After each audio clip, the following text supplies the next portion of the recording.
Hello everyone, this is Darshan Maharaja welcoming you to episode number 26 of the Elevator Chat series in our Canadian journey.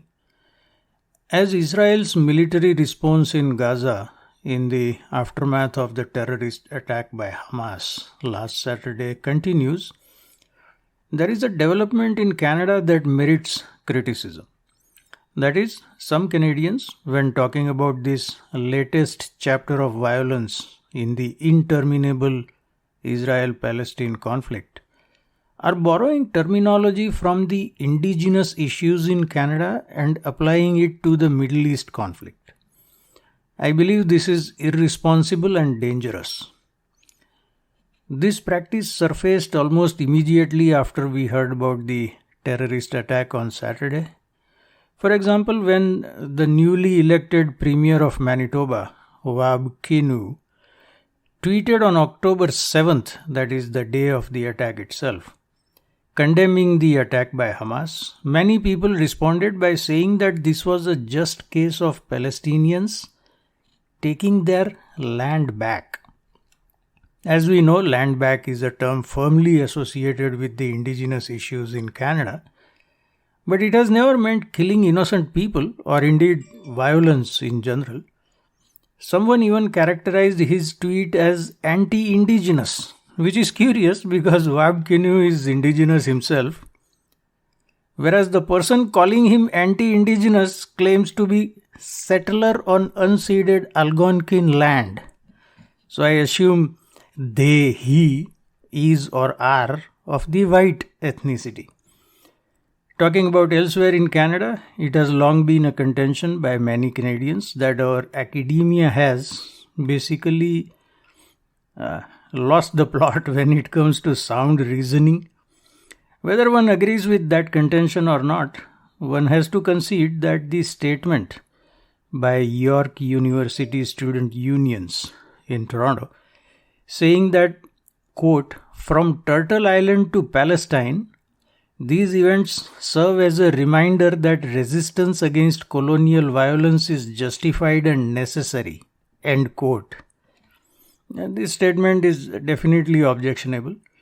Apart from the justification of violence, inclusion of Turtle Island term is problematic here. Many other people have said things like settler colonialism, another term firmly associated with the Indigenous issues in Canada. The effect of this practice can only be negative.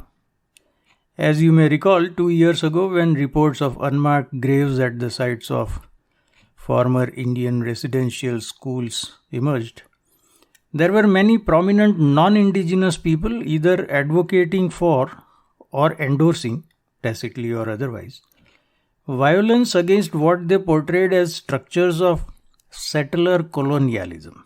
Harsha Walia, for example, who was then with the British Columbia Civil Liberties Association, said, burn it all down. Someone else, I think it was Gerald Butts, former principal secretary to Prime Minister Trudeau, said that the burning of churches was understandable. The noteworthy part of both these chapters, that is, the church burning and the current situation, is that the incendiary language and messaging came from non-Indigenous people. Within my circle of Indigenous friends, everyone was aghast at this language.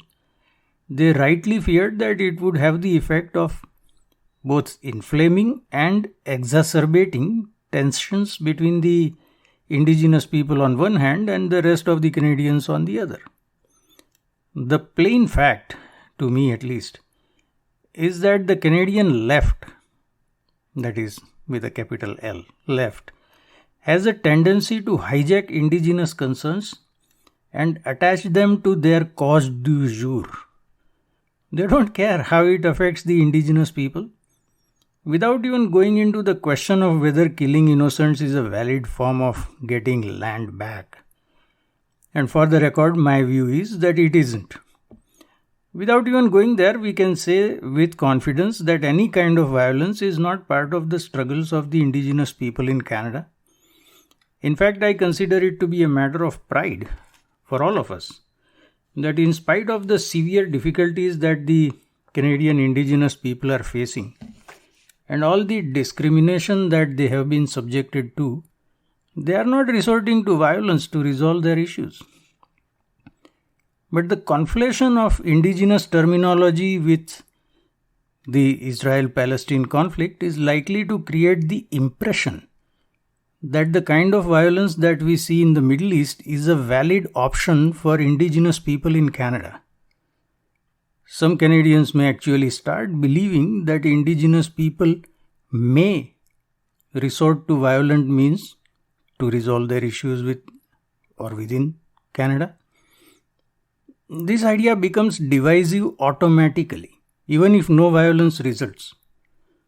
That can only be to the detriment of indigenous people. The height of irony here is that this detrimental effect will be caused by people who claim vociferously to be allies of indigenous people. With friends like these, the indigenous people do not need enemies. Let me know what you think. As you know, this podcast is also available on Spotify, YouTube and Google Podcasts in addition to Podbean. If you haven't subscribed yet, please consider doing so.